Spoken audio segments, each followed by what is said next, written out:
I would gravitate to conferences where there were more queer people because obviously that's who I'm going to be dating. And there used to be a joke that we're the 12 digital nomad lesbians. We got to choose between us. And we did. We were all in relationship. And now, since the pandemic and remote work is so much bigger, oh my God, there's so many more of us out here now that it's not so much of a struggle. And I think there's beauty in the fact that there's so many potential partners out there.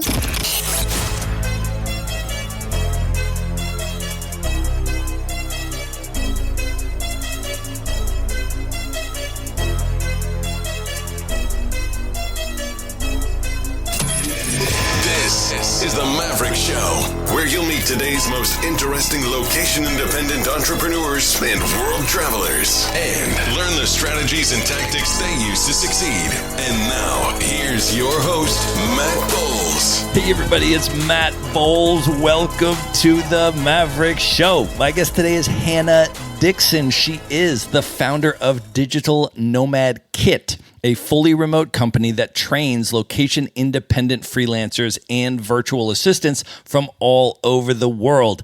Digital Nomad Kit has helped over 27,000 remote professionals in 170 countries to hone their skills, readying them to work with leading entrepreneurs across all industries. In addition, she offers bespoke recruitment services for companies looking to hire remote freelancers. Hannah focuses on creating standards of excellence in remote work based on her commitment to ethical hiring, fair pay, diversity, and genuine borderless communities.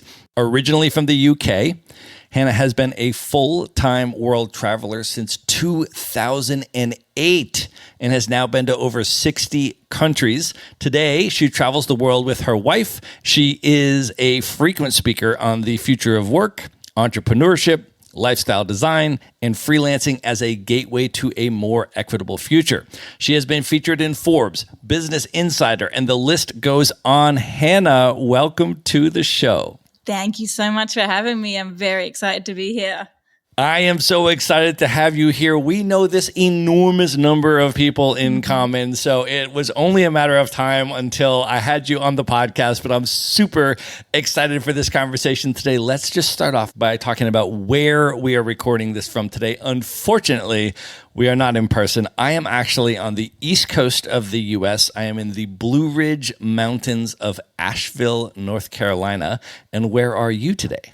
I am in Puerto Vallarta, Mexico, and I was just in the Blue Ridge Mountains, I think back in October last year. I drove through, so it's a beautiful area. Nice. Yeah, I actually ended up spending a whole bunch of the pandemic here because my parents have retired to this area. And so although I didn't grow up here and I'm not originally from here, I have subsequently spent a lot of time here, and it is absolutely gorgeous. So I certainly come through at least once a year, and I'm doing that right now. I've been out of the country for almost a year. I was in sub-Saharan Africa for about 7 months, and then I went through Portugal, and now I'm doing a swing through North Carolina. But talk about where you are today, Hannah. I'm in Puerto Vallarta, Mexico. I've been here for 2 months. I have been in Mexico now on and off for 2.5 years. I just got residency here, which is a big commitment for me. I like it. I like Mexico. I'm not sure Puerto Vallarta is my place, but I love Mexico as a destination full stop. It's provided a lot of stability for me since getting a dog in Mexico, of course. Kind of had to slow down a little bit more for her than myself, but it's just provided so much variety in terms of the people, types of locations you can go to, environments, climates. Like I really, really like a temperate climate. So those Mexico City, Guanajuato vibes are my thing. And the food, of course, is delicious, as you know. Yeah, Mexico is a place that I try to go through at least once a year. I was there last year. I went through Playa del Carmen, and then I went out to the West Coast, and I went to Puerto Escondido for a little bit. But I've been to Mexico City a number of times, one of my all-time favorite cities in the world. And then I've been down to Chiapas. I've spent some time with the Zapatista communities in Chiapas, and I've been all over the country. And there's so many different types of experiences that you can have around the country. So I totally understand the resonance with Mexico. Let's talk a little bit about your backstory, Hannah. Can you talk about where you grew up, and as you were coming up, as you think back, how did your interest in world travel initially start to develop? So I am from the UK. I was born to an American mom from the United States, and my dad from the UK. So I traveled a lot as a kid already, back and forth visiting my mom's family in New York. So travel was in my blood early on, even though we grew up in a kind of lower income suburb of London. But my mom's family had a little bit of money, so we would get shipped off to New York sometimes. So those experiences were so shaping for me. And then I would come home and tell my peers about those experiences, and I was the only kid that traveled. And it felt really special when I was young. And of course it was. It's very special. It's very privileged. And when I got into my teen years, I didn't have the best home life in terms of there was a lot of violence and not great situations at home. So when I turned 15, I was at school and I had this art teacher who'd really kind of taken me under her wing, mentoring me off the clock. And I'd spend my lunch breaks there talking about what I wanted for my life. And she was an amazing mentor to me. And she said to me just before the school holidays, what are you going to do in the school holidays? And I was like, I don't know, maybe get like a Saturday job. And she was like, you can get a passport and travel around Europe. And it had never crossed my mind that I was now at an age that I could do that on my own. I was just about to turn 16. And so I messaged my best friend, or I called, I think back then, we didn't have messages back then. I called my best friend and I said, do you want to do an interrail trip around Europe? I saw that you did that in the past as well. So you know how cool that is. So we did that. So we went traveling around Europe for a few weeks together with next to no money. We shared a baguette for 2 weeks. We were snipping off a little piece here and there to try and eat because we had no money. But that really started this wanderlust in me. I knew it was possible because I'd done it with my family, but it's different when you travel with your family. Traveling on my own at such a young age with my friend and kind of being responsible for everything that went into that and messing up sometimes, of course, and figuring it out because you do, really gave me agency over like, I want to do this in my life. I want to have more of this. I want to have freedom. I want to break free from what I had known. That was the starting point, and it never really ended from there. Well, your travel journey has been incredibly wide-ranging, not just geographically, but the way that you have financed it has gone through these different seasons or phases. And I would love to talk about each of them, starting with the phase where you were doing local on-site work in different places around the world to generate money to fund your lifestyle, and then eventually moving into location-independent work where you could become a remote freelancer. And then, of course, where you are now, which is building a remote company and being a location-independent entrepreneur. So take us back to that point in your life, how you initially decided, I'm just going to start living in other countries and figuring out how to find jobs in them and see the world that way. And then what was that like? After I had that trip in my earlier teens, I finished school and I didn't go to university. I was not great in school and kind of head in the clouds type person. I kind of already knew that wasn't going to be for me. I had gotten into a relationship and I was repeating old patterns. I got into a very abusive relationship. And finally, I got a job in fashion, which you couldn't tell by looking at me because I'm totally not into fashion, but I landed a job in fashion. And at that point, I started meeting people from around the world, sparked that wanderlust in me again. We had a lot of Italian teammates and we got to go to Italy. I got to go to Paris. And every time I came back, I was like, this relationship isn't for me. This life isn't for me. This job isn't for me. And I cut free from that. I moved to New York. I moved in with family. I kind of made it a little bit easier. I moved in with family. I started working at Macy's in the United States. And then again, this type of job isn't for me. I want to see more of the world. I knew New York because I'd spent so much time there. So that was really the catalyst. It was me breaking free from that environment once again, but at an older age with a little bit more experience and knowing that I could figure it out this time. So my initial trip was to Austria after that, and I started working with husky dogs there, really randomly. Talk about that. What was that experience like? What exactly were you doing there? I found that through workaway.info, which I believe is still in operation. It's a work exchange platform.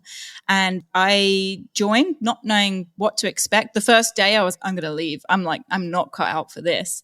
But it turned out to be probably the most amazing experience I've had in my entire life traveling. I made the best of friends there with the guy who runs it, Lucas. And he works with children from vulnerable communities from Vienna. And they come out to him to do animal-assisted therapy in the summer, and then in the winter they do sled dog racing. So it's kind of like all year round thing. So there was so many different things we could do there. I was doing orientation with the kids.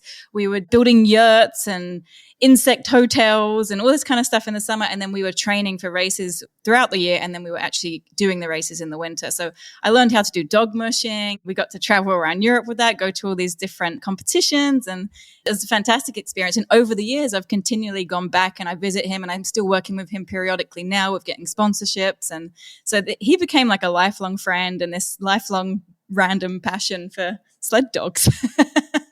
And how many years were you doing those types of things where you would get local jobs in different places? Like how much a period of your life was that? Probably like 5 or 6 years.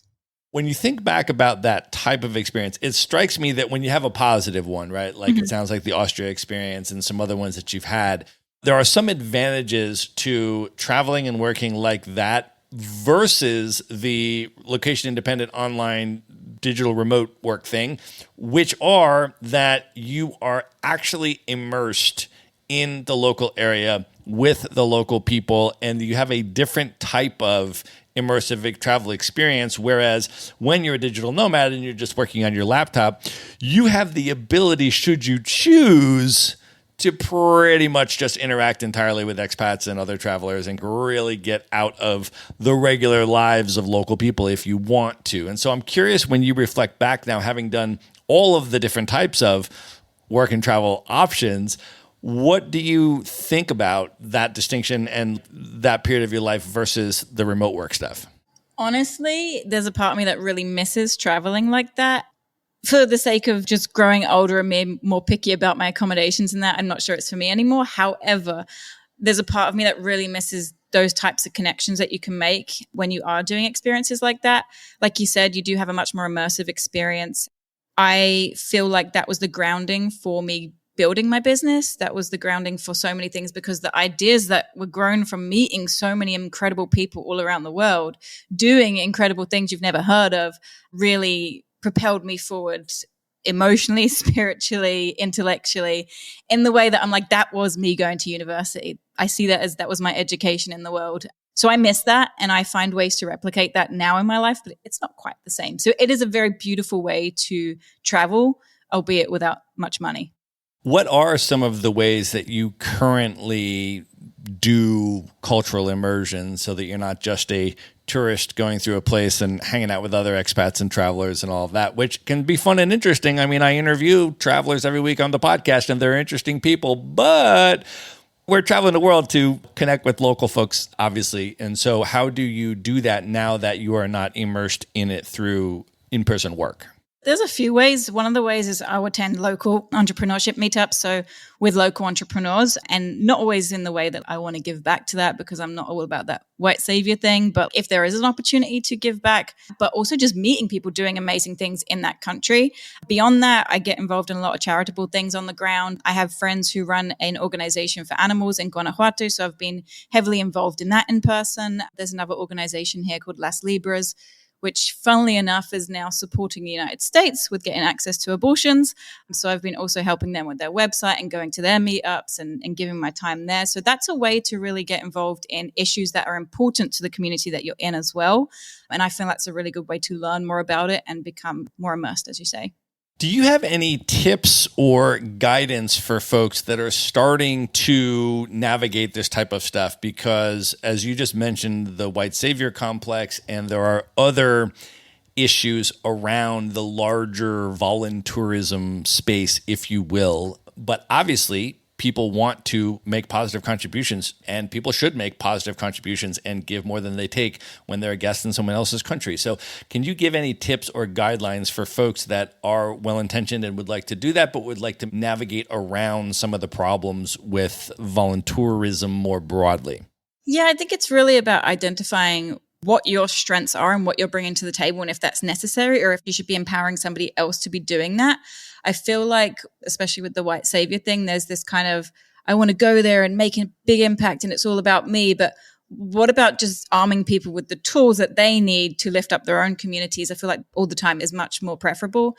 So for example, one way we're doing that with D&K, which I know we're going to talk about later, but we are empowering Albanian youths with skills to work online so that they can then teach that to more Albanian youth. So getting more people in their system, in their world, in their own community on board with that.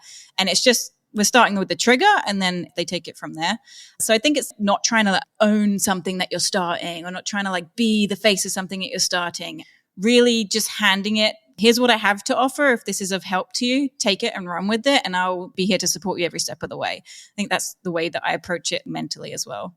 Well, one of the other things that I wanted to ask you about is your experience dating and finding love and meeting your partner in the nomadic lifestyle. So you mentioned, as we were talking about your backstory, that you left a bad relationship, which was one of your impetuses to start traveling. And a lot of the questions that I get from people are, if you're in this nomadic lifestyle and you're moving around, how does dating work? And certainly, how would you find a life partner and fall madly in love and live happily ever after and all of that? But you seem to have done that. So can you can you talk a little bit about your story and then also any tips that you may have for folks on finding love and finding partnership in the nomadic lifestyle? Disclaimer. As a lesbian, you may have heard the whole thing about U-hauling.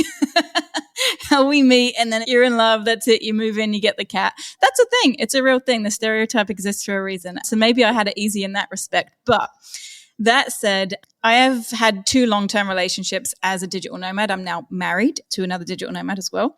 And I've been really intentional about what I want from a relationship, especially seeing as I've had relationships I've talked about in the past. I became a lot more intentional about the people and the energy that I want to let into my life. And that for me made a really big change in who I spend my time with. Because I'd say maybe 8 years ago, 9 years ago in the digital nomad space, especially in conferences, I would gravitate to conferences where there were more queer people because obviously that's who I'm going to be dating. And there used to be a joke that we're the 12 digital nomad lesbians. We got to choose between us. And we did. We were all in relationship. And now, since the pandemic and remote work is so much bigger, oh my God, there's so many more of us out here now that it's not so much of a struggle. And I think there's beauty in the fact that there's so many potential partners out there. But I also recognize that it doesn't come easy when you're moving around and you need to make decisions quickly. Like I've heard from people, you have these whirlwind romances, but your paths are just not aligned. So it really is for me. And what I would recommend is being really intentional about what is important in terms of that alignment. Where do you see this going in the future in terms of, do you want a home base? Do you want kids? Obviously, all the important things that a traditional non-location independent life might look like, but also how do you like to travel? What types of locations are important to you? Because that stuff can cause friction. If someone absolutely hates hot destinations, that's already a huge mismatch because being location independent for so many people like myself, it's your entire life.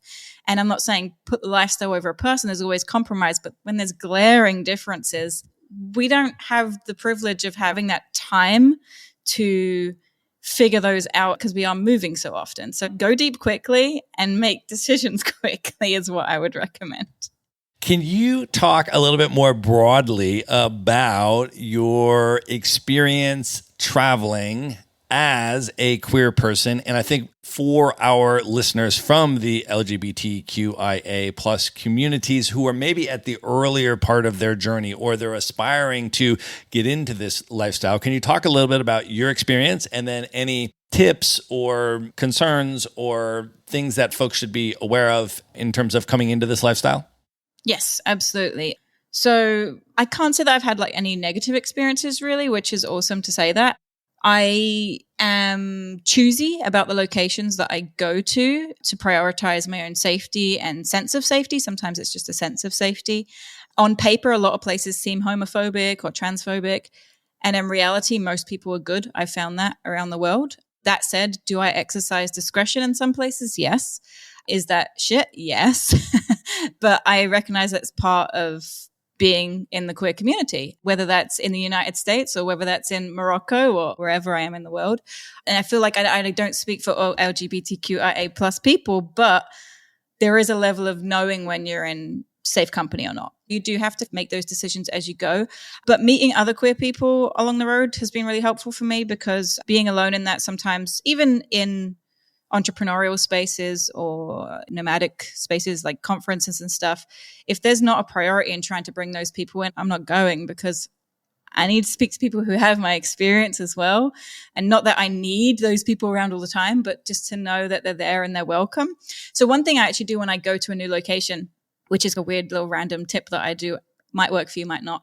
I look at the city that I'm going to and I zoom in on Google Maps and I put in gay bars. Because I'm like, if there's not a single gay presence here, I don't want to go somewhere where it's just tolerated. I want to go where it's celebrated. And that's changed for me over the years. I used to go to places where maybe I was tolerated, but over the years, I don't really want to have to do that anymore. I've seen the world. I don't need to go to these places that don't celebrate people like me anymore.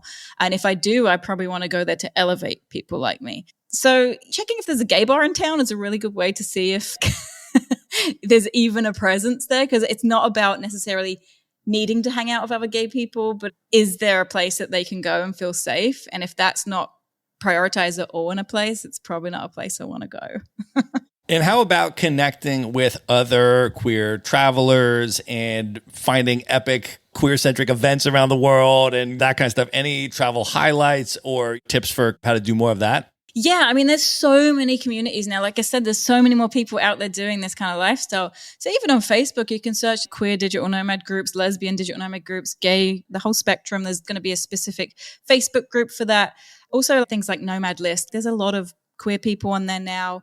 Then specifically, if you are a single traveler, there's a lot of tours that you can do for remote workers that are queer focused.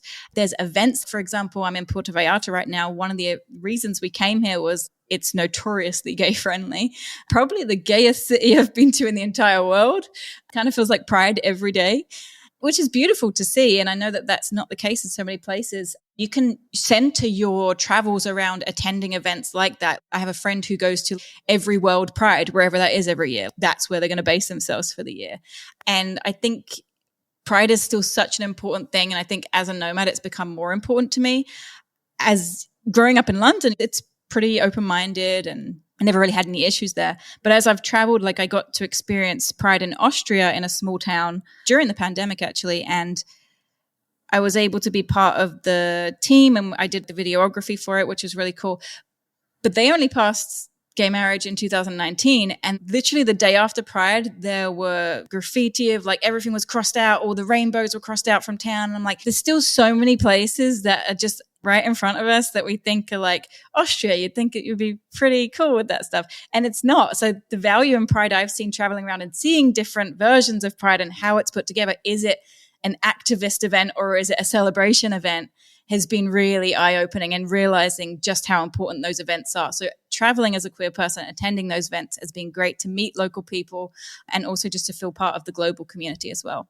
Well, the other thing I want to ask you about is your tips on traveling with a spouse, because a lot of people are thinking about doing this as couples and doing it as a couple. I traveled with my relationship partner for about 3 years. We eventually broke up, but I had traveled the world for 3 years with a relationship partner. So I have a bit of experience with that, but I'm always curious because one of the things that's so different about that from people that live in one place and live with their partner is that you're not both necessarily going off to work during the day and then you come back at night and you're like, how was your day? What happened? And you spend a couple hours together in the evening. No, if you're both working remotely, a lot of times you have the potential to be together 24/7 all day, every day. And so it just creates a lot of different dynamics in addition to what travel throws at you, because traveling with a human being is very different from living in one place with a human being. And I always tell people the greatest relationship test is to travel together and see how that goes in general. So you put all of this stuff together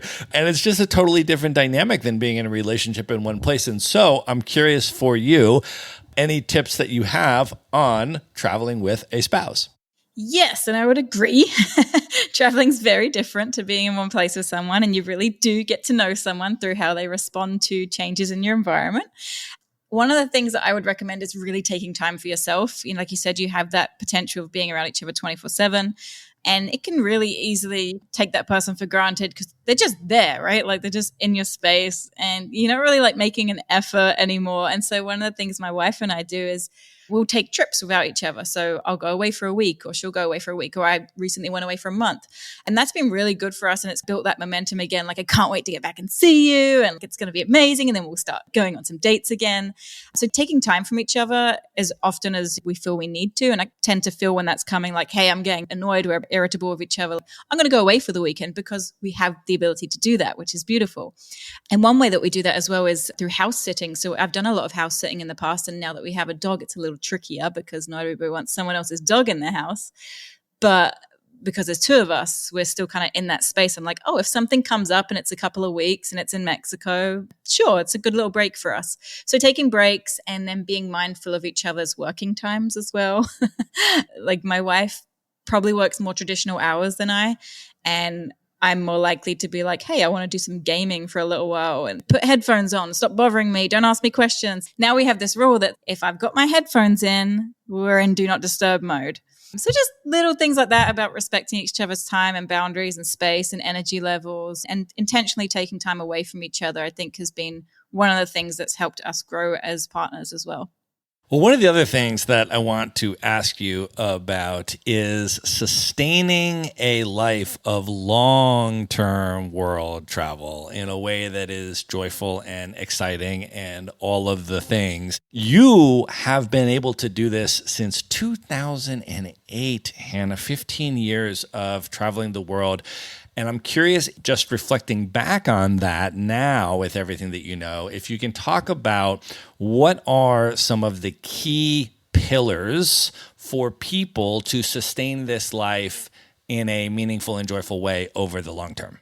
That's a good question. And there's probably a few answers I could give. I'll try and keep it concise. But one would be, I tend to, when I move to a new location, I will keep it in mind that this is my new home. And when I approach it from this is my home, what do I need in my home? Then I kind of have a checklist.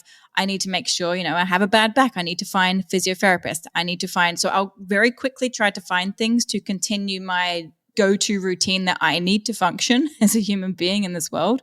So I'll find those resources before I even arrive somewhere so that I can seamlessly as possible integrate into that new home area.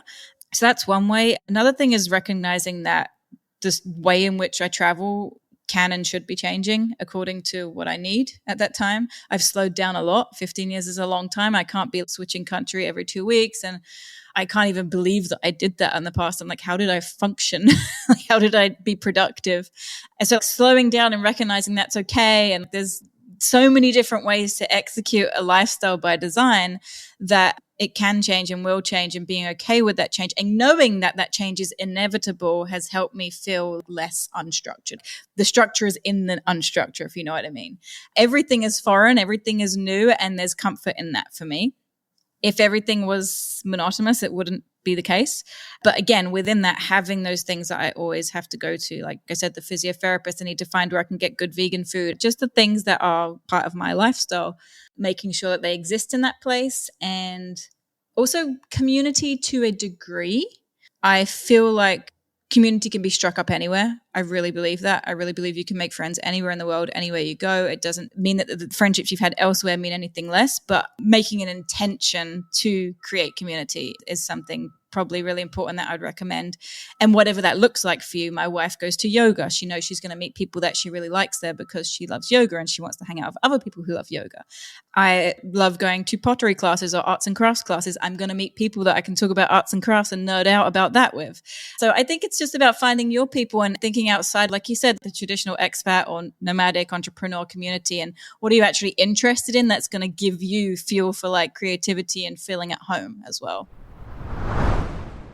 I want to take just 1 minute out to let you know that in addition to hosting the Maverick Show, I am also the co-founder of Maverick Investor Group, a real estate brokerage that helps you buy turnkey rental properties in the best U.S. real estate markets from anywhere. So these are single-family homes, sometimes 2 to 4 unit properties, and they're either brand new or fully renovated, and they already have tenants and local property management in place.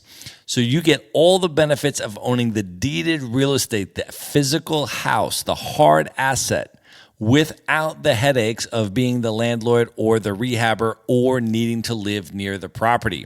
So I want to offer you a free consultation if that sounds interesting to you. To learn more about it, you can just go to themaverickshow.com/consult. And now back to the episode. I also want to ask you about mental health as a nomad, because you mentioned earlier that you were initially trying to start getting into traveling to move away from certain things that were negative. And as you reflect on your nomad journey, to what extent travel allows you to move away from things and has perhaps healing potential and healing properties and positive things about it, versus the extent to which travel can sometimes be more of a perceived escape where it can not necessarily also involve us doing the inner work that we need to do on ourselves to get to where we need to go, and what types of mental health considerations nomads should be aware of and attentive to as we're going through this life. For sure. So one of the things I'll say is that wherever you are, there you are. I'm sure we all have heard a quote like that. Your stuff doesn't go away. I can attest to that. At the beginning, for sure, there probably was a really big element of escaping and getting away and just physically getting away to be out of bad environments. But what was born from that over time, and obviously I was a lot younger then and more naive, but over time and learning about myself, was that I was able to, from that, start building environments that actually support my mental health more positively. And one of the things that I think travel really does is it exposes you to different ways of healing. I'm working with an Ayurvedic practitioner right now. I started craniosacral therapy in Austria, and my mind has been open to looking at different ways to approach mental health from a physical sense. Like doing body work has been really great for me. Did I know that before I traveled? No, I probably would have gone to traditional therapy and thought that that was the only thing I could do. And while that's really great and works for a lot of people, it didn't work for me.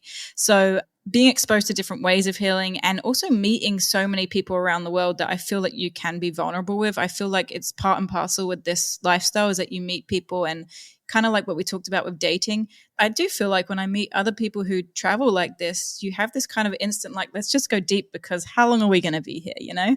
So I feel like in that sense as well, it's been really healing just to be able to talk freely about our lives and our experiences and how we feel. That in itself has been healing. But of course, then there's that professional element of being able to have access to so many different healing modalities.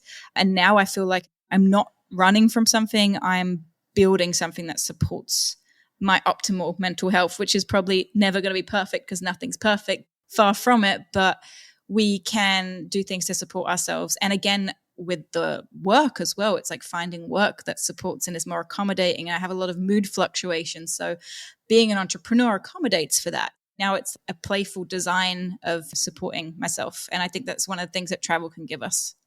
Can you talk a little bit now about your journey to becoming an entrepreneur? So maybe take us from the dog mushing era and the local working around the world, work away, different jobs, and transitioning from that into being a freelancer and working online. And then from that into what eventually led you to founding Digital Nomad Kit. Yes, sure. So I was doing one of those workaways. I was in Italy at the time, and I was working on a construction site, and I was wearing the same clothes I'd been wearing for a couple of years already, and they were covered in plaster and cement and all this kind of stuff. And as I said, I'd worked in fashion all those years ago, so I had contacts in Italy, and I got invited to like a fancy party in Milan. And I rocked up in my plaster covered clothes, and my friend's like, "What are you wearing to the party?" And I'm like, "Oh, this."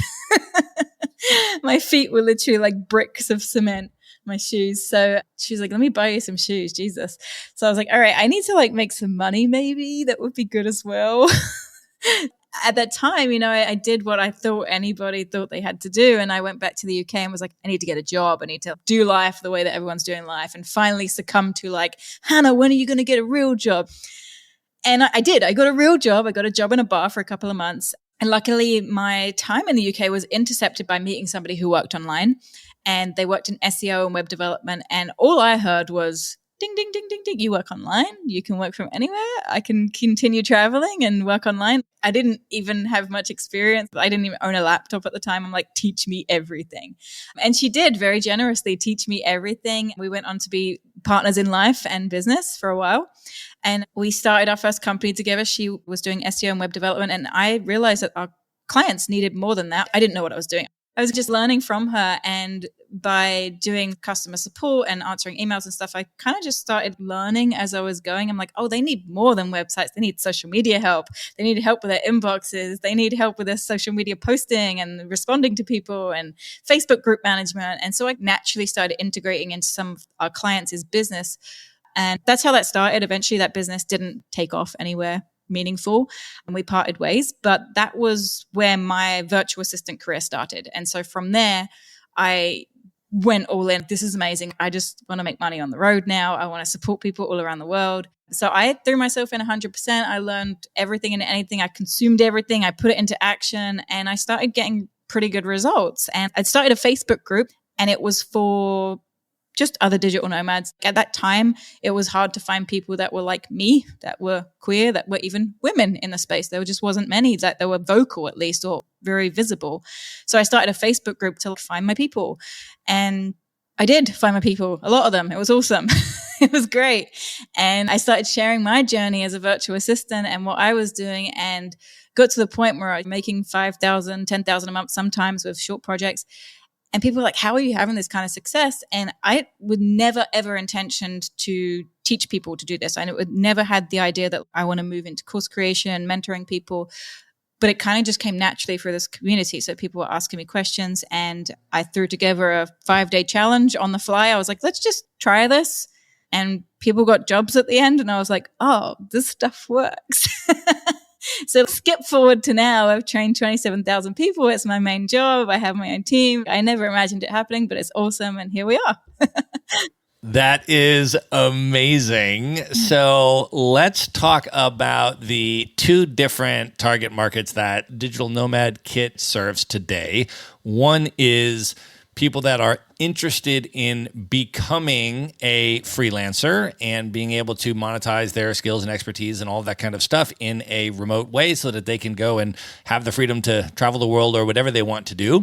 And then the other segment are entrepreneurs and business owners who are looking to hire freelancers and virtual assistants to work in their business. And can you speak a little bit more specifically about both of those and what Digital Nomad Kit offers to each of those groups? On the one side, we are training people who want to have a career that is a lifestyle career, ultimately, that gives them more freedom, flexibility. With my story in mind, freedom has been such a huge component for me, getting away from stuff to create something better for myself. And so I think that me continuing to train people and really throwing myself 100% into this was realizing how many people were able to do that. And for me, that was incredibly inspiring to see just their stories and where they got to take this. And everyone's idea of freedom is very different. If it means staying at home with your kids, if it means traveling the world, if it means being able to take care of your parents, whatever it is to you, this career has enabled so many people to do that. So this is why I'm so passionate about providing these learnings and opportunities for people to look at their experience in different ways and how they can apply that online and create something of their own where they really do have more say over not just their finances, but their entire lives. So the power in freelancing for me is so incredible in that sense. So that's what we're doing. We're training people to be VAs and freelancers, but from a place of, let's look at this in a holistic way. We don't shy away from all those uncomfortable conversations that come up as you move into self-employment, imposter syndrome, fear of success, fear of failure, all those kinds of things that come up on the way. We're kind of addressing that within the training as well because it's such a huge part of it. So that's one side. And then on the other side, as I'd said, I'd become pretty successful as a VA myself over the years. And my network of referrals got so large that people still were coming to me, even though I'd moved out of doing that work myself. They were still coming to me like, Hannah, we heard that you're the best at XYZ. And I'm like, I don't do this, but I have someone who could do this. Actually, for a long time, it started with just, I would get Facebook messages and I'm like, yeah, let me put you in touch with so-and-so and so-and-so. And wait, this is taking all my time. I should be charging for this. And I've toyed with the idea of running an agency, but I just don't think that's for me. It's just far too much work. But now I just have a matchmaking program. So a service where people will come to me and I'll work with them, especially if they haven't hired before. It's a really great starting point to understand the ins and outs of hiring a freelancer and making sure that you're doing so ethically, intelligently, making sure that you're actually hiring for what you really need. I think some people don't really know what they need to outsource. So that's what we determine in those sessions. And then I'm able to place them with people that have trained with us. And the great thing is that we have such an active community. I really do know most of our learners, the ones that are active at least. Like, I really can place them with someone who's not only just a fit on paper, but a fit personality-wise as well.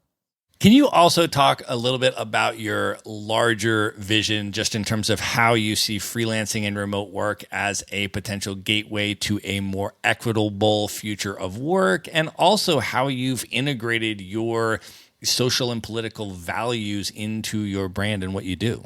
I feel like the barrier to entry to freelancing is low, and therefore it makes it very accessible for people across the spectrum, whether it's somebody who can't leave their home due to a disability, whether that's someone in a country where jobs are scarce, or small towns being able to have big city opportunities. So in that way, it can really level the playing field for people globally and to access a global market and achieve income that they might not be able to achieve in their immediate environment usually.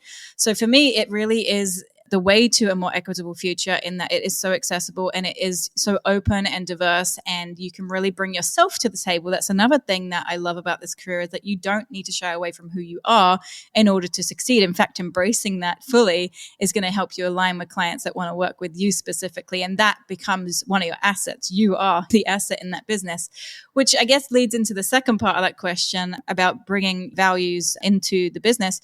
For me, it wasn't really a question. It was just, this is who I am. If you want to work with me, this is what we're about. And if you don't like it, then don't work with me. I probably in the past have been more quiet on my opinions about the world and politics.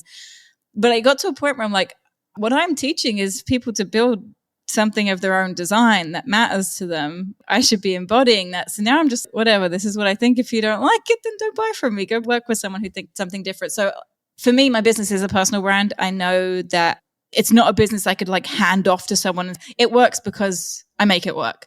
It works because I show up for it, and it works because I have these values. It works because of those things.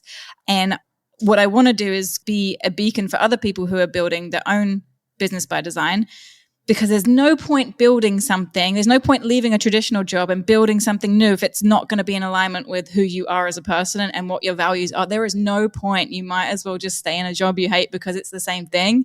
So I had to embody that. And now I'm just like, these are my values. So like it or lump it. No, I mean, I think that's a really important point, though, because the other thing that you're doing is you are attracting proactively, more so than if you had been silent on all of that stuff, the types of people that have that value alignment and that would prefer to be working with someone who has those shared values and in a space that they know will be safe and empowering in all of those types of ways. And so in doing that, you're actually cultivating the exact community of the people that you want to work with, because they're the people that will be attracted to you. And I think the other point that you made earlier, which is really important, is how remote work and location independence is not only a vehicle that enables you to travel, but it is also a vehicle that enables you to not travel if that is your preference. For example, with regard to the history of this concept of brain drain, where a company that's based in New York City or San Francisco would have these jobs, and maybe the best people that end up landing those jobs are from Nigeria or India or Morocco or wherever. They land the job. Well, in order to work at that job, they have to leave their home country, their hometown. They have to go, and now they live in San Francisco. So great, you have all of these people that are living in San Francisco, and yeah, it's diverse, and yeah, it's people from all over the world. Maybe you hired that way, and that's great.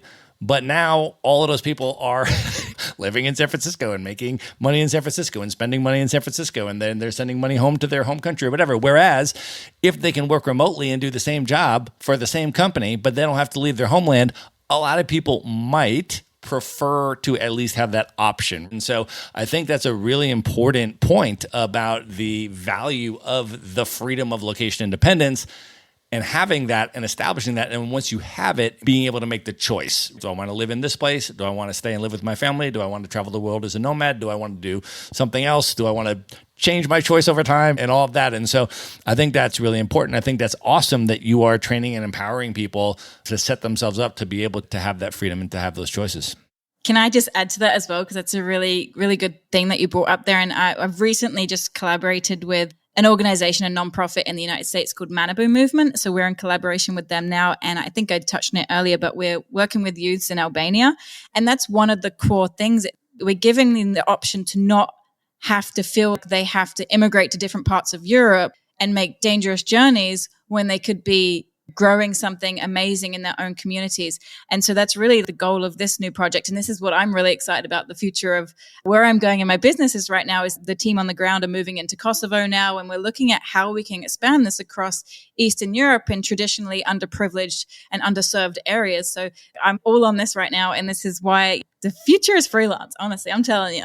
Well, another Maverick Show episode actually that I want to put you onto, Hannah, is an interview that I did with an amazing Lebanese woman named Aline Sarah, who runs this company called Netakalam. If you haven't heard of it, what she basically started doing was in response to the Syrian refugee situation. What was happening is all these Syrian refugees were going into other countries, and in those other countries, they were not able to work locally in those countries based on their status. And so what she started doing was training them to be able to work virtually and digitally online and to make income from doing that, and then pairing them up with folks that wanted to have their services. And in many cases, it was teaching Arabic. Amazing. Language learning, things like this. And so now, not only are they making money from wherever they are online virtually, but also the customer who's paying to learn Arabic is actually getting a culturally immersive experience. And they're learning about the lived experience of Syrian refugees, and they're building these relationships and all that kind of stuff. And then to add one more layer to that story, I interviewed Lamar Shambly, who runs this amazing program called Teens of Color Abroad. And he is a teacher in Brooklyn who runs this program and takes mostly African-American, but also some other students of color that are in his class abroad. And that's the idea. And what was happening was during the pandemic, obviously they couldn't go abroad. And so what he did is he partnered with Netakalam. So his students in the Brooklyn classroom were learning Arabic from Syrian refugees and building those relationships and all this kind of stuff, right? And so it's just all of these things can connect in these beautiful and amazing ways. And there's all these potential that ultimately remote work and freelancing has to offer if we're able to do these things in creative and thoughtful ways. Wow, that's beautiful. That's amazing. And I would love to connect with them both. Yeah, no, for sure. We'll actually link up both of those interviews in the show notes because they were both Maverick Show guests and they're amazing human beings. Hannah, let me ask you one more question and then we'll wrap this up and move into the lightning round. When you think back now about all of the travel experiences that you have had, what impact has travel had on you and what does travel mean to you today? Travel was my entire lifestyle. It's hard for me to answer because it is so integral to my life. I see it even when I was young, going back and forth and being a third culture kid, it's just always been. So it's hard for me to imagine it without that. But what I can say is that the feeling that I would have if I didn't have travel in my life is one of feeling very restricted and feeling very limited in options. And so travel has given me what I know is not available to everybody. And for that, I am extremely grateful and really, really humbled to be able to live this way. All right, Hannah, at this point, are you ready to move in to the lightning round? Let's do it. Let's do it. The lightning round. All right, what is one book that has significantly impacted you over the years you'd most recommend people check out?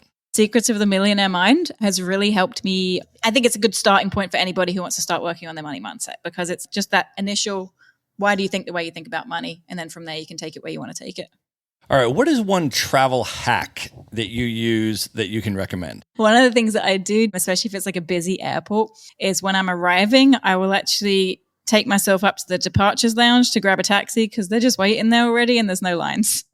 I love that. All right, what is one travel hack that you use that you can recommend? One of the things that I do, especially if it's like a busy airport, is when I'm arriving, I will actually take myself up to the departures lounge to grab a taxi because they're just waiting there already and there's no lines. I love that. All right. Who is one person that's currently alive today that you've never met that you'd most love to have dinner with? Just you and that person for an evening of dinner and conversation. I always tell people in my community when I'm trying to set some boundaries, my inbox is open to my family, my wife, and Angelina Jolie. So let's just say Angelina Jolie. All right, Hannah, knowing everything that you know now, if you could go back in time and give one piece of advice to your 18-year-old self, what would you say to 18-year-old Hannah? Just leave already. Just go. The world is safe. Everybody will hold you. There's safety everywhere. Awesome. All right, of all the places you've been, what are 3 of your favorite destinations you'd most recommend other people should check out? I love Bangkok, and I feel like Bangkok people just pass through, and there's so much to uncover in that city that it's worthwhile spending some good time there. It is my hands down favorite place in the entire world. After that, Budapest, just because, again, there's so much there. There's so much rich culture and history. I'm a real history nerd, so that's my place. And then Mexico City, because so many people have preconceptions about what Mexico City is going to be like, and it is gorgeous and it's beautiful and it's green and the climate is amazing. So those are my top 3. All right, last question. What are your top 3 bucket list destinations? These are places you have not yet been, highest on your list you'd most love to see. I really want to go to Georgia. I haven't been to Tbilisi, and I've been super jealous of everyone going there lately. I want to go to China, but I want to go when I don't have to work because of limitations with internet and some websites. And I want to get to Patagonia in Argentina desperately. Amazing. All right, Hannah, I want you to let folks know, first of all, how they can work with you with Digital Nomad Kit in terms of the services that you offer. If someone is interested in what we've talked about, either they're interested in becoming a freelancer or they run a business and they're interested in hiring the right freelancers for them, how does someone work with Digital Nomad Kit? Sure. So on my website, digitalnomadkit.com, you will find there are a couple of options. If you go to one page, it's all about hiring. So you can hire. There's free options. There's options where I do it with you that are paid. But if you are looking to hire right away and you want to hire from a talented group of diverse individuals all around the world, you can drop a job ad right away and get applications in. If you're looking to become a freelancer or virtual assistant, I do run a free training every 2 months-ish. And it's 5 days. It's really actionable. People have got clients at the end of that coming from zero experience. So it's really empowering looking at the experiences you've had and how we can package those up and put value to them in a way that makes sense for clients that you might want to work with. And we help you to do that in just 5 days. So it's really empowering, even if you decide that it's not for you. For a lot of people, it's the kickstart to their remote journey in some fashion. And it's a really beautiful experience to go through with others. So highly recommend joining that if you're kind of at the beginning, like, what do I want to do online? Amazing. And then do you have any social media handles or any ways that you want people to find you out in these nomad streets and connect with you? Sure. Digital Nomad Kit, that's KIT. Digital Nomad Kit on Instagram, on my website, and LinkedIn, just my name. So yeah, just connect with me anywhere. I'm always open to connecting with new people.